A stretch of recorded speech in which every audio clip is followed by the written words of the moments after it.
այսօրվա մեր քննարկումների կանգառում Վարդգես Պետրոսյանի վերջին ուսուցիչը Վիպակն է։ Առաջին բանը, որ ասաց տատիկս, շատ բարձ լեզվով է գրում։ Ինքը կարողացավ ընդամենը մեկ փոքրիկ վիպակով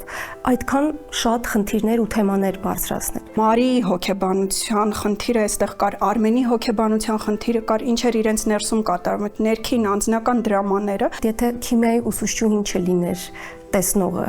օրինակ Մամյանը լիներ, ինչպես կվարվեր։ Ինքը ուղղակի շատ անհարմար պահի եկավ, երբ փորձում էին հասկանալ ինչ է եղել։ Հեղափոխեց ոչ միայն կարծում եմ աշակերտների շրջանում, այլ նաև ուսուցիչների։ Մարին այդ դպրոց չվերադարձավ եւ Մարին այդ 2 ամիս ճանապարհը չանցավ Մամյանի հետ։ Ու ինքը կարողացավ այդ 2 ամսվա մեջ երեխաների մեջ սերմանել սեր դեպի գրականություն։ Իրենց հեքիաթը, իր դասարանի հեքիաթը տղաներով Մանոն Լեսկո կարդալն ու սերը բացահայտելն էր, սերը հասկանալն էր։ Ինչքան երջանիկ եմ ես, որ ես Մամյաններ եմ ունեցել։